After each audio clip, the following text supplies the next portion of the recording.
हिजाब मामले पर कर्नाटक हाईकोर्ट ने अपना फैसला सुना दिया है। देश भर से फैसले पर प्रतिक्रियाएं आ रही हैं। इसी बीच असदुद्दीन ओवैसी ने भी अपनी प्रतिक्रिया दी है इस मामले पर, और इस वीडियो में हम जानेंगे कि और कौन से बड़े नेता हैं जो अपनी प्रतिक्रिया इस मामले पर दे रहे हैं। सबसे पहले आपको बताते हैं कि कर्नाटक हाईकोर्ट ने फैसला सुनाते हुए क्या कहा। आपको बता दें कि हाईकोर्ट ने शैक्षणिक संस्थानों में हिजाब पर प्रतिबंध को चुनौती देने वाले विभिन्न याचिकाओं को खारिज कर दिया है। सुनवाई के वक्त हाईकोर्ट ने कहा कि हिजाब पहनना इस्लाम की अनिवार्य धार्मिक प्रथा नहीं है। कोर्ट ने आगे कहा कि 5 फरवरी के सरकारी आदेश को अमान्य करने के लिए कोई केस नहीं बनता है। कोर्ट ने यह भी कहा कि स्कूल यूनिफॉर्म का प्रिस्क्रिप्शन एक उचित प्रतिबंध है जिस पर छात्र आपत्ति नहीं कर सकते हैं। इस पर देश भर से प्रतिक्रियाएं मिल रही हैं। आइए सबसे पहले आपको बताते हैं कि असदुद्दीन ओवैसी ने इस पर क्या कहा।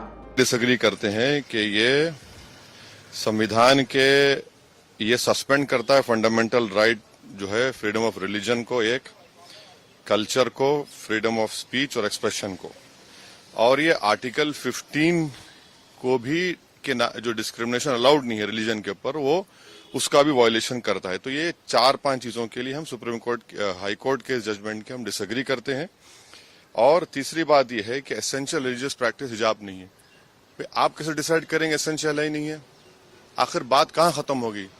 मस्जिद की बात हुई तो आपने कहा मस्जिद एसेंशियल नहीं है, दाढ़ी की बात हुई आपने कहा दाढ़ी एसेंशियल नहीं है, अब आप बोल हिजाब नहीं है। इसीलिए हम ये कहते हैं कि इसको सुप्रीम कोर्ट में अपील करने की जरूरत है कि अपनी पुलिस में तो उसने वेलकम किया, आज आप क्यों उसको खिलाफ कर रहे हैं?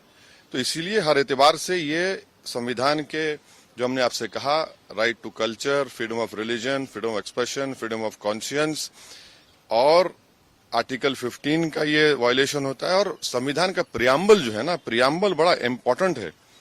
प्रियम्बल क्या कहता है कि liberty of thought, expression, belief, faith and worship. तो ये सब चीजें इसलिए उम्मीद करते हैं कि सुप्रीम कोर्ट में इसको अपील किया जाए। हमारे एक MIM पार्टी के नेता हैं जो कर्नाटका के, उन्होंने भी पिटिशनर हैं। हमारी उनसे बात होगी, हम उनसे भी कहेंगे सुप्रीम कोर्ट में अपील करें।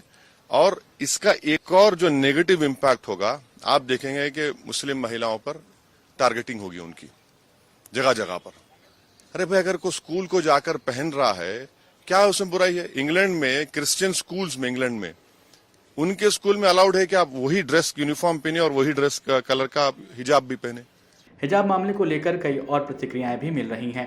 आइए आपको एक एक करके सभी बड़े नेताओं के हिजाब मामले पर प्रतिक्रियाएं सुनाते हैं। Welcome judgement and I am really happy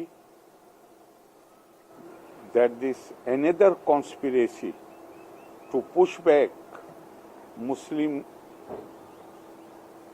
young girls. I'm more concerned about the young girls. It has, with God's grace, it has fallen flat. Generally जो यूनिफॉर्म जो होता है उसको फॉलो करना चाहिए। ये हिजाब जैसे बीच में लाने की कोई जरूरत, रिलीजन के बीच में नहीं लाना चाहिए। हम सब लोग जाहिर सी बात है कि अपने मुल्क के जुडिशरी के, अपने मुल्क के जुडिशियल सिस्टम का पूरा इज्जत और एहतराम करते हैं। और जुडिशरी अपने मुल्क की डेमोक्रेसी का one of the most important pillar है। और लिहाजा जो कुछ भी कोर्ट कहता है उसको सब लोग इज़्ज़त और एहतराम की निगाह से देखते हैं।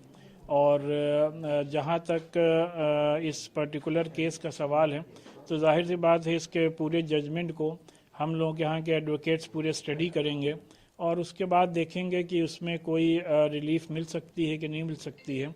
अगर नहीं मिल सकती तो इस जजमेंट को बट नेचुरल है कि सुप्रीम कोर्ट में चैलेंज किया जाएगा। और हम लोग को पूरी उम्मीद है कि सुप्रीम कोर्ट से इस सिलसिले में हम लोग को राहत मिलेगी।